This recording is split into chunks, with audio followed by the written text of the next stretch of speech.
Él yacía en su lecho, un rey en un palacio de soledad, esperando el fin. Sus parientes ya contaban la herencia con la mirada, pero en la puerta, 4 niñas idénticas se tomaron de las manos. Él las adoptó como una última burla al destino, sin saber que ellas serían su única y verdadera salvación. Arturo Valdeleón, a sus 50 años, se había convertido en un coleccionista de silencios. El silencio de su mansión, un palacio de mármol y cristal donde los pasos de los sirvientes eran el único eco de vida. El silencio de sus noches, pobladas por los fantasmas de su difunta esposa, Elena, cuyo retrato sonriente en la sala principal parecía una burla a la soledad que había dejado tras de sí. Y ahora, el silencio más definitivo de todos, el del pronóstico de su médico. «Lo siento, Arturo», había dicho el doctor Méndez esa misma mañana, sus palabras tan pulcras y estériles como su consultorio. «Hemos intentado todas las terapias experimentales. El carcinoma ha hecho metástasis, no responde a nada. Nos quedan meses, quizás semanas. Mi consejo es que empiece a organizar sus asuntos y se centre en cuidados paliativos». Organizar sus asuntos. Qué eufemismo tan elegante para «prepárate para morir». Arturo había escuchado las palabras sin pestañear, con la misma frialdad con la que cerraba un negocio que no le interesaba. Agradeció al doctor, se subió a su coche con chofer y volvió a su mausoleo personal. No sentía miedo, no sentía tristeza, solo un vacío inmenso, una apatía tan profunda que era casi una forma de paz. Hacía mucho tiempo que su vida había perdido el color. La muerte solo parecía el paso lógico a una existencia en blanco y negro. Su esposa, Elena, había sido el color, su risa, su pasión por el arte, su forma de llenar cada rincón de la casa con flores y música. Su muerte en un accidente de coche 5 años atrás no solo le había roto el corazón a Arturo, le había robado el alma. Se había sumergido en el trabajo, multiplicando su ya vasta fortuna, pero era como intentar llenar un agujero negro con billetes. El vacío solo se hacía más grande. Y ahora, el final. Un final solitario, rodeado de una riqueza obscena que no le serviría de nada en la tumba. La puerta de su despacho se abrió sin llamar. Era su hermana, Beatriz, y su marido, Gerardo. Entraron con rostros compungidos, una actuación de pésame que a Arturo le revolvió el estómago. «¡Arturo, querido!», exclamó Beatriz, acercándose para darle un abrazo que él no correspondió. «Nos acabamos de enterar. El doctor Méndez nos llamó. Estamos desolados. ¡Desolados!». Arturo la miró con sus ojos grises y cansados. Vio la avidez mal disimulada detrás de las lágrimas de cocodrilo. Vio cómo la mirada de Gerardo recorría los cuadros de la pared, calculando su valor. Eran buitres. Buitres esperando pacientemente a que el león herido diera su último aliento para abalanzarse sobre la carroña de su herencia. «No te preocupes por nada, hermanito», continuó Beatriz, su voz goteando una falsa dulzura. «Nosotros nos encargaremos de todo, del funeral, de los trámites y, por supuesto, de gestionar el legado de la familia Valdeleón. Hay que asegurarse de que todo quede en buenas manos. Vuestras manos, supongo», dijo Arturo, su voz un susurro ronco. «Bueno, somos tu única familia, Arturo», intervino Gerardo con una sonrisa untuosa. «Es nuestro deber». En ese instante, algo dentro de Arturo, una brasa de su antiguo carácter indomable que creía extinta, se encendió. Una rabia fría y lúcida. ¿Su legado? Su fortuna, construida sobre el trabajo de su padre y el suyo propio, ¿iba a terminar en las manos codiciosas de aquellos 2 hipócritas? ¿Iban a usar su dinero para financiar sus vidas vacías de fiestas y apariencias? No, se negó. Una idea loca, nihilista y maravillosamente caótica comenzó a formarse en su mente. Un último acto de rebelión. Una última jugada maestra que nadie vería venir. Si su vida no había tenido propósito, quizás su muerte sí podría tenerlo. O al menos, podría tener un gran golpe de efecto. «Carlos», llamó a su chofer por el intercomunicador, ignorando las miradas confusas de su hermana y su cuñado. «Prepara el coche. Quiero salir». «¿Salir, Arturo? ¿A dónde?», preguntó Beatriz alarmada. «Deberías descansar. Voy a dar un paseo», respondió él, levantándose con un esfuerzo que disimuló. «Necesito tomar un poco de aire y pensar en mi legado, Mientras el coche se deslizaba por las calles de la ciudad, Arturo no tenía un destino en mente. Solo le había pedido a Carlos que condujera, que se adentrara en el corazón de la ciudad, lejos de su barrio de mansiones silenciosas. Quería ver la vida, el caos, el pulso de la gente común, quizás por última vez. Sentado en el asiento de cuero, el mundo pasaba como una película ajena a través de la ventanilla. Cada rostro anónimo en la acera parecía más vivo que él. Cada risa que oía de un grupo de jóvenes era un eco de una vida que él ya no sentía como suya. La procesión de su propia vida pasó ante sus ojos. Recordó su ambición juvenil, la emoción de cerrar su primer gran negocio, la satisfacción de ver su apellido estampado en edificios imponentes. Había conquistado la ciudad, la había moldeado a su antojo. Pero, ¿a qué precio? Recordó las cenas a las que llegó tarde, los cumpleaños de Elena que se perdió por una reunión, las conversaciones que nunca tuvo. Había construido un imperio, pero había dejado que su hogar se convirtiera en un desierto. «Detén el coche aquí, Carlos», ordenó de repente, en una zona del centro concurrida y ruidosa, un lugar que no había pisado en años. «¿Está seguro, señor? El tráfico es terrible. Quiero caminar un poco», insistió Arturo. Salió del coche y se sumergió en la marea humana. El ruido, los olores, el caos, todo era un asalto a sus sentidos, tan diferente de la calma estéril de su mansión. Caminó sin rumbo, observando los rostros de la gente, buscando algo, aunque no sabía qué. Quizás buscaba una señal, una respuesta a la pregunta que lo atormentaba. ¿Había valido la pena? Giró en una calle lateral y se encontró en una pequeña plaza, un remanso de relativa calma en medio del bullicio. Había bancos de piedra, palomas picoteando migas en el suelo y una vieja fuente de bronce, ahora seca y cubierta de verdín. Y fue allí, cerca de la fuente, donde las vio. Eran cuatro niñas pequeñas, sentadas en el borde de la fuente, tan idénticas que parecían un truco de la luz. Su cabello, de un rubio casi blanco, estaba sucio y enmarañado, pero brillaba bajo el sol de la tarde. Vestían harapos, capas de ropa desgastada que no combinaba. Tenían las caras y las manos sucias, los pies descalzos sobre las losas de piedra. Pero lo que cautivó a Arturo no fue su pobreza, sino su interacción. Una de ellas, con una seriedad casi adulta, estaba partiendo un único bollo de pan en 4 trozos, exactamente iguales.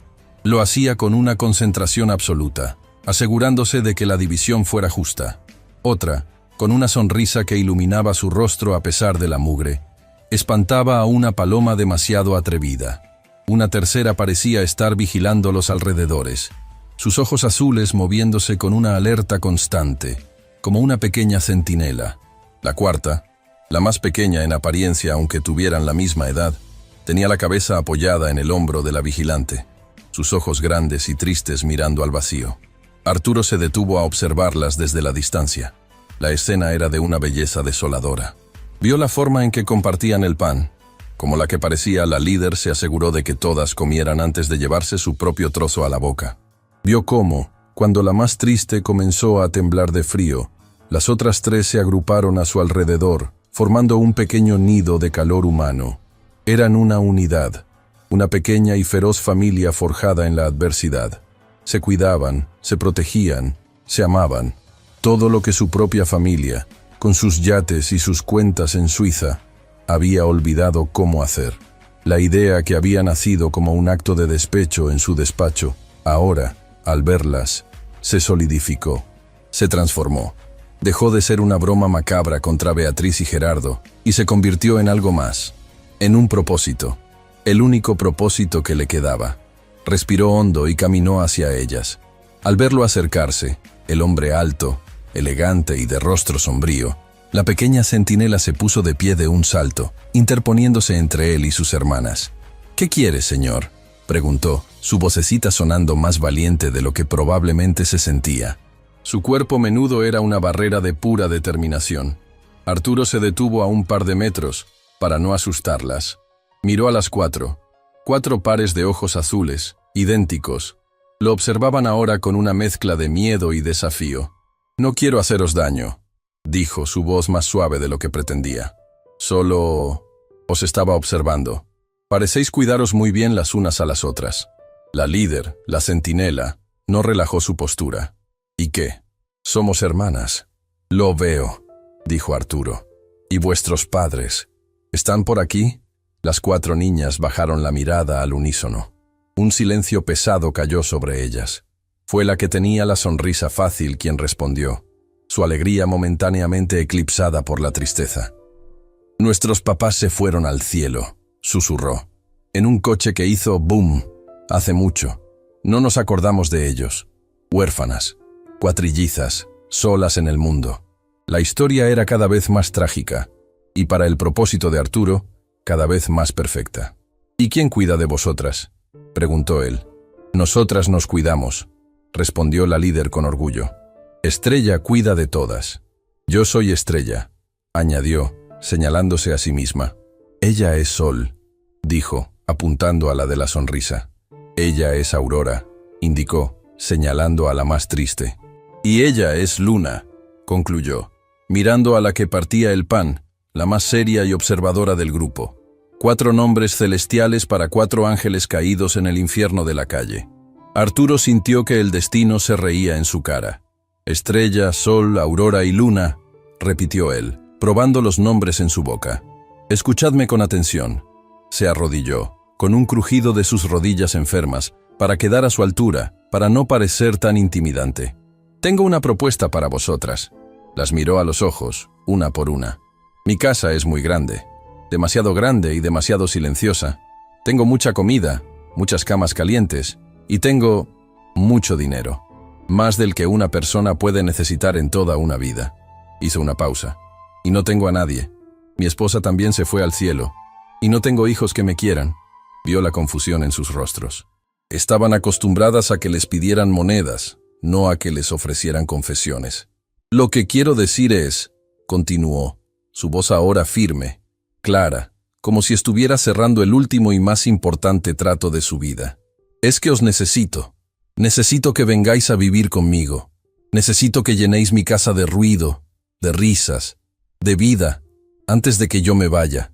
Sol, la sonriente, inclinó la cabeza. ¿Irse a dónde, señor? Arturo tragó saliva. A un lugar muy lejano, un lugar del que no se vuelve. Las niñas se miraron entre ellas, procesando la información con su lógica infantil. No entendían la finalidad de la muerte, pero entendían la soledad. Quiero adoptaros, soltó Arturo, la palabra sonando extraña y poderosa en el aire de la plaza. A las 4, quiero que seáis mis hijas, que llevéis mi apellido, y cuando yo me haya ido, quiero que todo lo que tengo sea vuestro, para que nunca más tengáis que volver a pasar hambre o frío. El silencio que siguió fue absoluto. Incluso las palomas parecieron dejar de arrullar. Las 4 niñas lo miraban con los ojos muy abiertos, una mezcla de incredulidad, miedo y una chispa de algo que podría ser esperanza. Estrella, la valiente, dio un paso al frente. ¿Y qué quiere usted a cambio?, preguntó, su desconfianza forjada en la calle buscando la trampa, el precio oculto. Arturo la miró, y por primera vez en 5 años, una sonrisa genuina, aunque triste, curvó sus labios. A cambio, dijo, solo quiero una cosa, que no me dejéis morir solo. La honestidad brutal de su petición pareció desarmarlas. Se agruparon de nuevo en un rápido y susurrante cónclave. Arturo esperó, el corazón latiéndole con una extraña calma. Había puesto su última carta sobre la mesa. Su destino, el poco que le quedaba, estaba ahora en las manos de 4 niñas de 6 años. Finalmente, se separaron. Estrella, la portavoz, se acercó a él, su rostro muy serio. «Está bien, señor», dijo con una solemnidad que habría sido cómica si no fuera tan conmovedora. «Aceptamos ser sus hijas. Pero tenemos una condición». Arturo arqueó una ceja. «¿Una condición?» «Sí», afirmó Estrella, y las otras 3 asintieron al unísono, como un pequeño ejército. «Que nos compre un perro, uno grande, para que nos proteja». Y entonces, Arturo Valdeleón, el millonario desahuciado, el hombre que había olvidado cómo sentir, se echó a reír. Rió con todo su cuerpo, una carcajada profunda, liberadora, que resonó en la plaza y que hizo que las palomas levantaran el vuelo asustadas. Rió hasta que las lágrimas rodaron por sus mejillas, Pero no eran las lágrimas amargas de la autocompasión. Eran lágrimas de una alegría absurda, de una redención inesperada. «Por supuesto», dijo, cuando pudo recuperar el aliento. «Un perro. O 4, si queréis. Uno para cada una». En esa plaza, en ese atardecer, un pacto insólito quedó sellado. El millonario que lo tenía todo y no tenía nada había encontrado a sus herederas. Y 4 pequeñas mendigas que no tenían nada más que a ellas mismas habían encontrado un hogar. El último acto de despecho de un hombre moribundo se había convertido, sin que él lo supiera, en su primera y verdadera oportunidad de vivir. La llegada de las 4 niñas a la mansión Val de León fue como la detonación de una bomba de vida en el silencio de un mausoleo. Carlos, el chofer, y Arturo las condujeron a través del gigantesco hall de entrada, un espacio de mármol frío y techos altísimos que hacía que las pequeñas figuras de las niñas parecieran aún más frágiles y perdidas. Se quedaron paradas en el centro, abrazadas las unas a las otras, sus ojos azules muy abiertos, moviéndose con una mezcla de asombro y terror ante la opulencia que las rodeaba. La servidumbre, liderada por la austera gobernanta, la señora Elvira, las observaba desde una distancia respetuosa, sus rostros una máscara de profesionalismo que apenas ocultaba el shock y la confusión. ¿Quiénes eran estas niñas? ¿Y qué hacían allí? «Señora Elvira», dijo Arturo, su voz resonando en el silencio. «Ellas son Estrella, Luna, Sol y Aurora. A partir de hoy, son mis hijas. Serán tratadas como tales. Prepare 4 habitaciones en el ala este, las que tienen vista al jardín. Consiga ropa, juguetes, todo lo que unas niñas de 6 años puedan necesitar. No escatime en gastos». La mandíbula de la señora Elvira casi cae al suelo, pero años de servicio le permitieron recuperar la compostura. «Sí, señor Val de León, inmediatamente». Lo que siguió fue un caos organizado. El primer baño fue una odisea. Las niñas, que probablemente nunca habían visto una bañera de hidromasaje, al principio se negaron a entrar, asustadas por los chorros de agua. Luego, descubierta la maravilla de la espuma, convirtieron el lujoso baño en un campo de batalla de burbujas, sus risas cristalinas ecoando por primera vez en aquellos pasillos silenciosos. Verlas después, envueltas en albornoces blancos y mullidos que eran 3 veces su tamaño, con el cabello rubio limpio y brillante, fue para Arturo una visión extraña y conmovedora. La primera cena en el comedor formal fue otro desafío. Se sentaron en las enormes sillas de respaldo alto, sus pies descalzos balanceándose muy por encima del suelo. Miraban la mesa, con sus múltiples cubiertos de plata y sus copas de cristal, como si fuera un enigma indescifrable.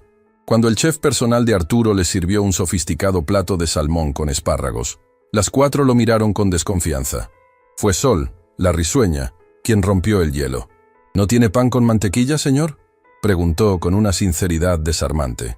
Arturo, que había planeado una cena de bienvenida digna de la realeza, se encontró pidiéndole a su chef 5 estrellas que preparara sándwiches de jamón y queso y un gran tazón de patatas fritas.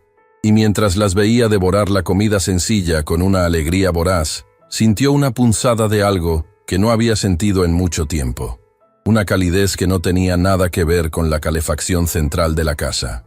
Los primeros días fueron una sucesión de descubrimientos para las niñas.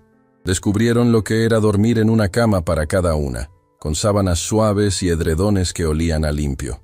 Descubrieron el jardín, un universo de césped, flores y árboles donde podían correr hasta caer rendidas. Descubrieron la despensa, un lugar mágico donde la comida nunca se acababa. Y Arturo, a su vez, comenzó a descubrir a las niñas. Al principio, las observaba desde la distancia de su estudio, como un científico observando un experimento fascinante. Las veía como un colectivo, las niñas, el instrumento de su venganza final contra Beatriz y Gerardo.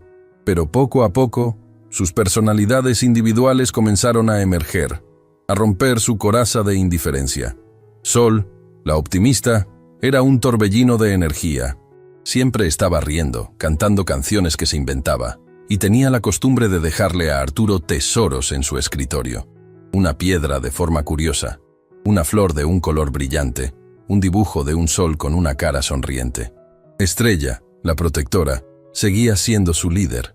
Era la que se aseguraba de que todas comieran, de que se lavaran los dientes. Y desarrolló un instinto protector hacia Arturo. Se paraba a veces junto a la puerta de su estudio, en silencio, como una pequeña guardaespaldas, fulminando con la mirada a cualquier sirviente que hiciera demasiado ruido. Aurora, la empática, era la más tranquila. Tenía una sensibilidad especial para la tristeza. Si veía a Arturo mirando el retrato de Elena con melancolía, se acercaba en silencio y le tomaba la mano, o simplemente apoyaba su cabecita en su regazo, ofreciendo un consuelo mudo que valía más que 1000 palabras. Y luego estaba Luna, la observadora. Era la más silenciosa de las 4. Rara vez hablaba, pero sus ojos azules no se perdían un solo detalle. Lo observaba todo con una intensidad casi adulta. Pasaba horas en la biblioteca, no leyendo, porque apenas sabía, sino mirando las imágenes de los libros de arte, sus deditos trazando los contornos de las pinturas. La paz de esta extraña y nueva dinámica duró exactamente 3 días. Al 4.º día, Beatriz y Gerardo irrumpieron en la mansión como una fuerza de la naturaleza destructiva. Habían oído los rumores, pero se negaban a creerlos. Cuando vieron a las 4 niñas jugando en la sala principal, vestidas con ropa nueva, sus rostros se descompusieron en una máscara de horror e incredulidad. «¡Arturo!», gritó Beatriz, su voz estridente rompiendo la calma. «¿Qué significa esto? ¿Quiénes son estas criaturas?» Arturo, que estaba leyendo en un sillón, bajó su libro lentamente. «Son mis hijas, Beatriz, Estrella, Luna, Sol y Aurora Valdeleón, tus sobrinas». La palabra sobrinas hizo que Beatriz palideciera. Gerardo, su marido, dio un paso al frente. «Has perdido la cabeza, Arturo. Completamente. Adoptar a 4 mendigas es una locura. Obviamente no estás en tu sano juicio. Tu enfermedad te está afectando la mente». «Mi mente nunca ha estado más clara, Gerardo», respondió Arturo con una calma gélida. «He modificado mi testamento. Ellas son mis únicas y universales herederas. Todo lo que tengo, hasta el último céntimo, será para ellas, administrado por un fondo fiduciario hasta que cumplan la mayoría de edad». Beatriz soltó un grito ahogado. «No puedes hacernos esto. Somos tu familia». «Vosotros dejasteis de ser mi familia el día que empezasteis a medir las cortinas para mi funeral», replicó Arturo. «Estas niñas, en 3 días, me han mostrado más lealtad y afecto que vosotros en toda una vida. Esto no se va a quedar así», amenazó Gerardo, su rostro enrojecido de ira. «Impugnaremos el testamento. Te declararemos incapacitado. Un juez verá que un hombre en tu estado no puede tomar decisiones de este calibre. Te quitaremos la custodia de estas oportunistas». El conflicto había estallado. La batalla legal que Arturo había previsto se hizo realidad. Beatriz y Gerardo no perdieron el tiempo, contactando a sus abogados, iniciando el proceso para declarar a Arturo mentalmente incompetente. Arturo, a pesar de su enfermedad, se sintió vigorizado por la lucha. Tenía un último propósito: asegurar el futuro de sus nuevas hijas. Pero la tensión y el estrés comenzaron a pasarle factura. Su salud, ya frágil, empeoró. Pasaba más tiempo en cama, más débil, más pálido. Las niñas lo notaban. La mansión, que había empezado a llenarse de risas, ahora estaba cargada de una nueva ansiedad. Las niñas oían las discusiones a puerta cerrada. Veían los rostros preocupados de los abogados de Arturo que iban y venían. Estrella, la protectora, montaba guardia fuera de la habitación de Arturo, mirando con odio a Beatriz cada vez que intentaba acercarse. Fue durante este tiempo de tensión que Luna, la observadora silenciosa, comenzó su propia investigación. Se aventuraba por los pasillos de la mansión que no conocía, explorando. Un día, encontró un ala de la casa que siempre estaba cerrada. La puerta estaba entornada. Empujó y entró. Era un mundo congelado en el tiempo. Muebles cubiertos con sábanas blancas, el aire cargado de polvo. Era evidente que nadie había entrado allí en años. Era el ala de la casa que había pertenecido a Elena, la difunta esposa de Arturo. Él había ordenado cerrarla tras su muerte, incapaz de soportar los recuerdos. Luna caminó por las habitaciones silenciosas. En un tocador, encontró un joyero abierto. Dentro, un collar de perlas y unos pendientes. En la mesita de noche, un libro con una flor seca marcando una página. Y en una estantería, una fila de álbumes de fotos de cuero. Con curiosidad, Luna cogió uno y lo abrió. Las fotos mostraban a un Arturo más joven, sonriente, sus ojos brillantes de felicidad, y a su lado, una mujer hermosa de cabello oscuro y risa contagiosa, Elena. Se veían felices, increíblemente felices. Había fotos de viajes, de fiestas, de ellos dos simplemente abrazados en el jardín. En ninguna de esas fotos, Arturo tenía la mirada triste y cansada que tenía ahora. Mientras pasaba las páginas, algo más llamó su atención. Un cesto de papeles junto al escritorio del estudio de Arturo, que la limpiadora aún no había vaciado. Luna, con su curiosidad infantil, rebuscó en él. La mayoría eran papeles de negocios que no entendía. Pero en el fondo, encontró unos documentos diferentes. Eran informes médicos, arrugados, como si Arturo los hubiera estrujado con rabia antes de tirarlos. Luna no sabía leer las palabras complicadas como carcinoma metastásico o pronóstico terminal, pero entendía las imágenes. Vio las radiografías, esas fotos oscuras de los huesos, vio los gráficos con líneas que caían en picado, y entendió la palabra que estaba escrita en mayúsculas en la parte superior de cada informe, el nombre de la enfermedad. Vio las caras tristes de los médicos en su propia memoria, cuando visitaban a otros niños enfermos en los albergues de la calle, y entendió la palabra enfermo. Juntó las piezas en su mente de 6 años con una lógica simple y aplastante. Vio las fotos del papá Arturo feliz y sano con su esposa, y vio los papeles del papá Arturo triste y enfermo sin ella, y llegó a una conclusión. Esa noche, reunió a sus hermanas en su habitación. Las 4 se sentaron en círculo en la enorme cama de Luna. «Descubrí por qué papá Arturo está enfermo», susurró, sus ojos azules muy serios a la luz de la lámpara. «¿Por qué?», preguntó Estrella, la líder al instante. «Porque está triste», explicó Luna. «Muy, muy triste. Porque extraña a su otra mamá, a la de las fotos, la que se fue al cielo». Les mostró las fotos que había tomado del álbum. Cuando estaba con ella era feliz. Ahora está solo, y por eso se enfermó. Como cuando el gatito de la plaza se puso triste porque su mamá no volvió y se quedó flaquito y no quería comer, añadió Sol, la risueña, ahora con el rostro muy serio. «Entonces, si lo hacemos feliz otra vez, ¿se curará?», preguntó Aurora, la empática, su labio inferior temblando. Luna asintió con una convicción absoluta. «Sí, si vuelve a ser feliz como en las fotos, la enfermedad se irá». Las 4 se miraron.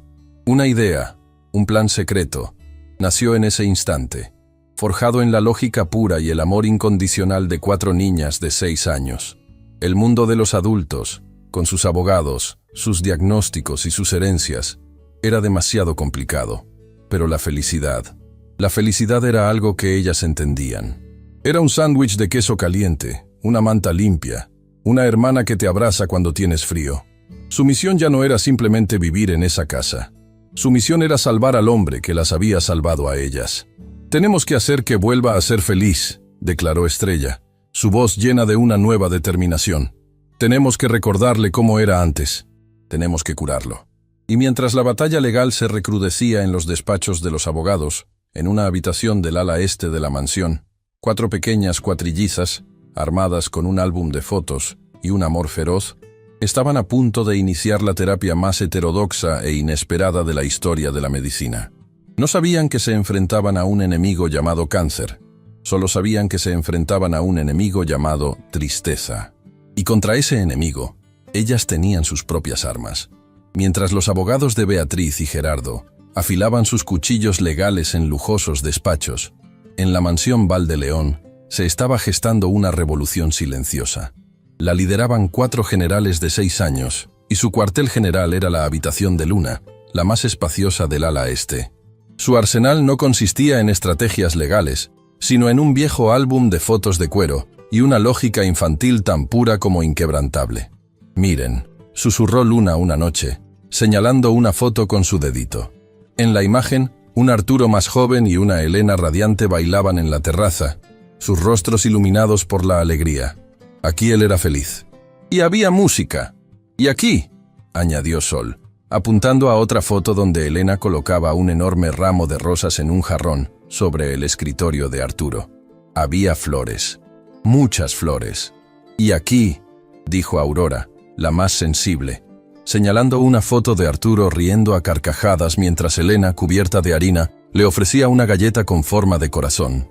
Aquí había galletas. Estrella, la líder, asimiló toda la información con una seriedad impropia de su edad. Entendido, declaró, poniéndose de pie sobre la cama. Música, flores y galletas. Esa es la medicina. Es nuestro plan para curar a papá Arturo. Operación Felicidad. Y así comenzaron. Su primera incursión fue en el gran salón de música, una estancia que Arturo no había pisado en 5 años. Estaba dominada por un magnífico piano de cola y unas estanterías llenas de discos de vinilo. Las niñas, que nunca habían visto un tocadiscos, lo examinaron como si fuera un artefacto alienígena. Tras varios intentos fallidos, y con la ayuda cómplice de Carlos, el chófer, a quien le contaron que querían poner la música feliz para el señor, la aguja finalmente se posó sobre un disco. Una melodía de un bolero antiguo, una de las canciones favoritas de Elena, llenó el silencio de la mansión. Arturo, que yacía en su cama, débil y apático, oyó la música. Al principio, frunció el ceño, irritado por la interrupción de su paz lúgubre, pero entonces reconoció la canción. Fue como un golpe directo al corazón. Cerró los ojos y pudo ver a Elena, girando con su vestido de verano, su risa mezclándose con las notas del piano. El dolor fue agudo, punzante, pero debajo de él, por primera vez en mucho tiempo, sintió algo más, una nostalgia cálida, un recuerdo que no solo traía pena, sino también el eco de una felicidad perdida. Al día siguiente, fue el turno de la medicina de las flores. Lideradas por Sol, las 4 niñas invadieron el premiado jardín de rosas de la mansión. El jardinero jefe, un hombre severo llamado Andrés, casi sufre un infarto al verlas cortar sus especímenes más preciados con unas tijeras de manualidades. «¡Alto ahí, pequeñas vándalas!», gritó corriendo hacia ellas, pero Estrella se plantó frente a él. «Son para curar a papá Arturo», declaró con tal autoridad que el hombre se detuvo en seco. «Son flores de la felicidad». Esa tarde, cuando Arturo se despertó de una de sus siestas cada vez más frecuentes, encontró su habitación transformada. Cada superficie estaba cubierta de rosas. En la mesita de noche, en el alféizar de la ventana, sobre su escritorio, estaban torpemente arregladas en vasos de agua, en tazas de té, en cualquier recipiente que las niñas habían podido encontrar. El aire estaba impregnado de su perfume. De nuevo, el recuerdo de Elena, que siempre llenaba la casa de flores, lo golpeó. Pero esta vez, la punzada de dolor fue acompañada por una leve sonrisa. La absurda ternura del gesto era innegable. La operación Galletas fue, con diferencia, la más caótica. Las niñas se infiltraron en la cocina de última generación, un espacio de acero inoxidable y tecnología que nunca usaban. Luna había encontrado un viejo libro de recetas de Elena, abierto en la página de las galletas de mantequilla del amor. Lo que siguió fue un desastre glorioso. La harina cubrió el suelo como una nevada. Los huevos se estrellaron contra las encimeras. La masa, pegajosa, terminó en sus cabellos y en sus ropas. La señora Elvira, la gobernanta, entró en la cocina y se quedó paralizada en la puerta, con los ojos muy abiertos, sin saber si reír o llorar. Arturo, atraído por el alboroto y el olor a quemado, habían olvidado las primeras galletas en el horno. Llegó a la escena, y lo que vio fue a las 4 niñas, cubiertas de harina de pies a cabeza, riendo a carcajadas mientras intentaban dar forma de corazón a un trozo de masa. Al verlo, se quedaron en silencio, asustadas, esperando el regaño. Pero Arturo no las regañó. Miró el caos, la harina, los rostros manchados, y rió. Una risa genuina, sonora, que sorprendió a todos, incluido a él mismo. Era la primera vez que reía así en 5 años. Se acercó, cogió un poco de harina y, para asombro de las niñas y de la señora Elvira, se la puso en la punta de la nariz a Estrella. La guerra de harina que se desató a continuación dejó la cocina en un estado de desastre total, pero llenó la mansión de un sonido que había estado ausente durante demasiado tiempo: la alegría. Mientras tanto, la guerra real, la legal, se recrudecía. Beatriz y Gerardo usaban cada uno de estos incidentes como munición. Sus abogados presentaron un informe al juez, describiendo un ambiente de caos, de falta de supervisión, presentando a las niñas como pequeñas salvajes que estaban aprovechándose de la senilidad de un hombre enfermo. «Mira este desastre, Arturo», le gritó Beatriz, mostrándole fotos de la cocina después de la batalla de harina. «Estás permitiendo que estas criaturas destruyan la casa, tu legado. El juez tiene que ver esto. Tiene que entender que no estás en condiciones de decidir nada». La presión aumentaba. La fecha para una audiencia preliminar, donde un psicólogo forense evaluaría el estado mental de Arturo, fue fijada. El tiempo se agotaba. Arturo se sentía cada vez más débil físicamente. La enfermedad seguía su curso implacable. Pero emocionalmente, algo estaba cambiando. Los pequeños actos de amor de las niñas, su plan secreto para curarlo, estaban abriendo grietas en su coraza de apatía. El clímax del plan de las niñas llegó una tarde lluviosa. Era un día especialmente malo para Arturo. Se sentía débil, febril, y la tristeza era una manta pesada sobre él. Las niñas, al verlo así, supieron que era el momento de usar su medicina más potente. Luna, la observadora, las guió hasta el ala oeste de la casa, a una puerta que siempre estaba cerrada. Era el antiguo cine privado de la mansión, un lugar que Arturo había construido para Elena, una cinéfila apasionada. Estaba cubierto de polvo, los asientos de terciopelo protegidos por sábanas blancas. Con la ayuda de la señora Elvira, que se había convertido en su aliada incondicional, las niñas pasaron la tarde limpiando el lugar lo mejor que pudieron. Quitaron las sábanas, barrieron el polvo, prepararon un gran tazón de palomitas de maíz en la cocina. Luego, las 4 fueron a la habitación de Arturo. «Papá Arturo», dijo Estrella con solemnidad, «tenemos una súper sorpresa secreta para ti. Tienes que venir, ahora». Él intentó negarse. «No tengo fuerzas hoy, mis pequeñas, dejadme descansar». Pero ellas insistieron, tirando de sus manos, haciendo promesas de que sería la mejor sorpresa del mundo. Su energía combinada era una fuerza de la naturaleza imposible de resistir. Con un suspiro, Arturo accedió. Apoyándose en su enfermero, caminó lentamente hasta el ala oeste. Cuando le abrieron la puerta del cine, se quedó sin aliento. La sala estaba iluminada por luces tenues. Olía a palomitas y a un vago perfume de Elena. En la gran pantalla no había ninguna película de Hollywood. Luna, con una concentración absoluta, había encontrado una vieja caja de cintas de Super 8, etiquetada como «Nuestra vida». Con una intuición que iba más allá de sus 6 años, había logrado colocar una en el proyector. Arturo se sentó en su butaca preferida, las niñas acurrucadas a su alrededor. Y la película comenzó. No eran actores, eran ellos. Un Arturo de 30 años, con el cabello oscuro, riendo mientras intentaba bailar con una joven y radiante Elena en el día de su boda. Imágenes de su luna de miel en Italia, de ellos comiendo helado en una plaza, robándose besos.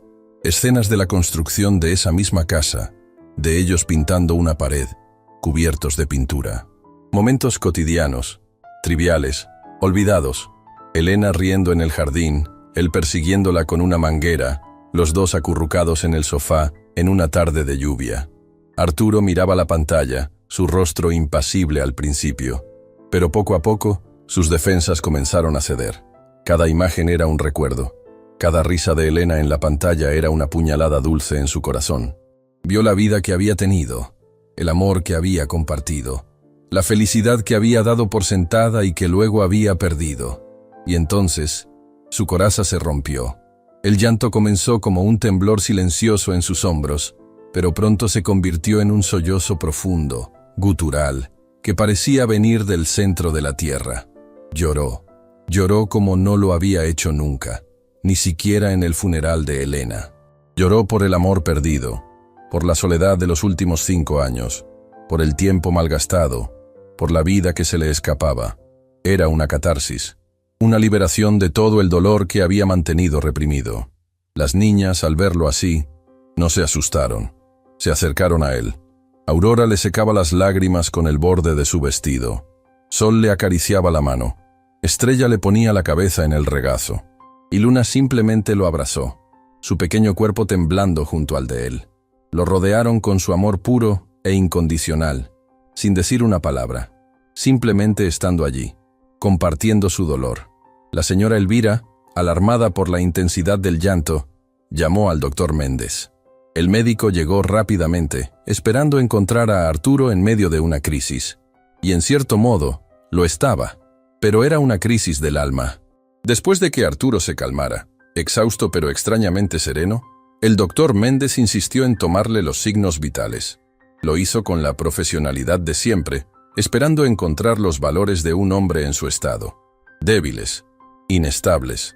Pero entonces, frunció el ceño, miró el tensiómetro, luego el oxímetro. Volvió a tomarle el pulso. Su expresión cambió de la preocupación a una absoluta perplejidad. «Arturo», dijo, su voz teñida de incredulidad, «no lo entiendo. Tu presión arterial está más regulada. Tu ritmo cardíaco es más fuerte, más estable de lo que ha estado en meses. Tus niveles de oxígeno han subido». Miró a Arturo que, aunque agotado por el llanto, tenía una nueva luz en los ojos, una claridad que no estaba allí antes. Esto es médicamente inexplicable. El médico se quedó en silencio un momento, mirando a las 4 niñas que rodeaban a Arturo como una guardia de honor. «Arturo, necesito ser honesto», dijo finalmente el médico. «Siempre hemos sabido que tu estado de ánimo, tu depresión, estaba acelerando el progreso de la enfermedad. Pero este cambio es demasiado drástico». Miró sus notas, luego a Arturo de nuevo. «Voy a ordenar una nueva batería de análisis de sangre. Y una nueva tomografía. Todo. Inmediatamente. Necesito entender qué está pasando aquí». La audiencia con el juez para determinar su incapacidad mental era en una semana. Pero en esa sala de cine oscura y polvorienta, acababa de ocurrir un veredicto mucho más importante. La Operación Felicidad de las niñas había logrado su primer milagro. No habían curado su cuerpo. Habían comenzado a sanar su alma. Y esa, se dio cuenta el médico, era la medicina más poderosa de todas. Arturo miró a las 4 niñas acurrucadas a su alrededor. Y por primera vez, no las vio como un instrumento de venganza, ni como un acto de caridad. Las vio como lo que eran, sus hijas, su razón para luchar. La batalla por su herencia se había transformado en una batalla por su vida, y contra todo pronóstico, acababa de empezar a ganarla. Los días que precedieron a la audiencia judicial fueron una extraña mezcla de guerra fría y cálida vida familiar. Mientras los abogados de Beatriz preparaban sus argumentos sobre la supuesta senilidad de Arturo, la mansión Valdeleón se había transformado.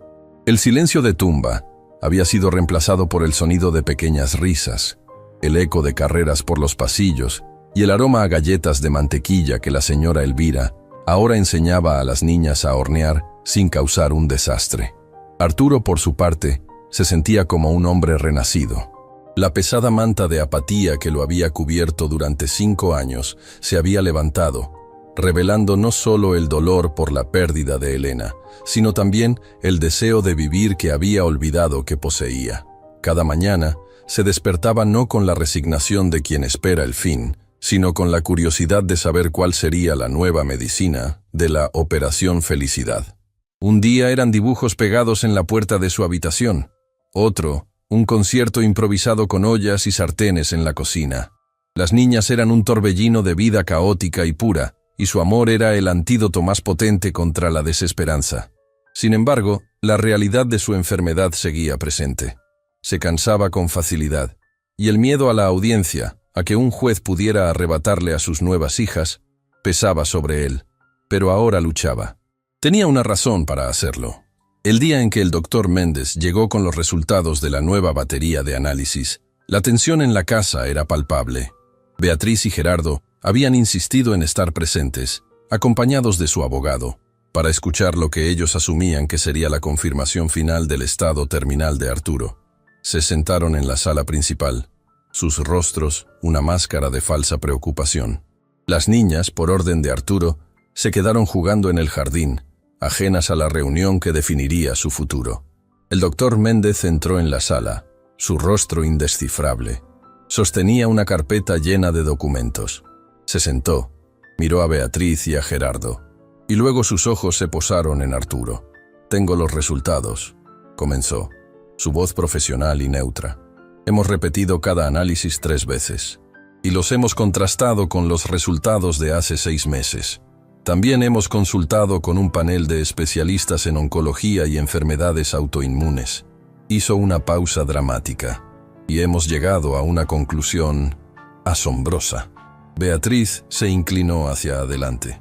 «¿Más grave de lo que pensábamos?», preguntó, su voz goteando una compasión venenosa. «Todo lo contrario, señora», respondió el médico, y sus siguientes palabras cayeron en la habitación con el peso de una revelación divina. «Arturo, lo que tienes no es un carcinoma metastásico. Nunca lo fue». Un silencio de shock total llenó la sala. Arturo se quedó sin aliento. Beatriz y Gerardo lo miraron, incrédulos. ¿Qué está diciendo, doctor?», balbuceó Arturo. «Fue un error de diagnóstico», explicó el doctor Méndez, su propia voz teñida de asombro y una profunda humildad profesional. «Uno muy raro, casi imposible de detectar. Padece usted una enfermedad autoinmune extremadamente rara, la sarcoidosis neurosistémica en su manifestación más agresiva. Es una enfermedad que imita los síntomas del cáncer de forma casi perfecta. Las lesiones en los órganos, los marcadores inflamatorios, la fatiga extrema, todo. Pero con una diferencia crucial». El médico miró a Arturo directamente. «Es tratable». «Tratable», repitió Arturo como si la palabra fuera de un idioma extranjero. «Sí, y aquí viene la parte más increíble», continuó el doctor, abriendo la carpeta. «Esta enfermedad, lo sabemos ahora, es violentamente acelerada por el estrés y la depresión profunda. Su estado de duelo y su resignación no solo estaban empeorando sus síntomas, estaban literalmente matándolo. Estaban haciendo que una enfermedad tratable pareciera terminal». Miró por la ventana, hacia el jardín donde las niñas reían. «Lo que sea que haya pasado en esta casa en las últimas semanas, ese cambio en su estado de ánimo, esa nueva voluntad de vivir que es tan evidente, ha detenido la progresión agresiva de la enfermedad, ha calmado la tormenta autoinmune. No es una cura milagrosa, Arturo. Es su propio cuerpo respondiendo a su espíritu. Las niñas, ellas, sin saberlo, le dieron el único medicamento que la ciencia no podía recetarle. Le devolvieron las ganas de vivir. La verdad impactante era esa. No había un milagro místico. Había un error médico y el poder sanador del amor y la felicidad». Beatriz se quedó sin palabras. Su rostro una mezcla de ira y frustración. Su plan se desmoronaba. Gerardo, su marido, parecía haber encogido en su asiento. «El tratamiento es largo y difícil», concluyó el doctor Méndez. «Quimioterapia inmunosupresora, corticoides, será una batalla. Pero por primera vez, Arturo, tienes todas las posibilidades de ganarla». La audiencia judicial una semana después fue una farsa. El abogado de Beatriz intentó argumentar que la decisión de Arturo de adoptar a las niñas había sido tomada bajo un diagnóstico erróneo, en un estado de vulnerabilidad. Pero el abogado de Arturo, armado con los nuevos informes médicos y una evaluación psicológica que declaraba a Arturo perfectamente competente, demolió cada uno de sus argumentos. El juez, un hombre sabio y experimentado, miró a Beatriz con frialdad. «Señora», dijo, su voz resonando en la sala, «lo único que veo aquí es un intento de despojar a su hermano de su fortuna y de su felicidad. Caso desestimado». La derrota de Beatriz y Gerardo fue total y humillante.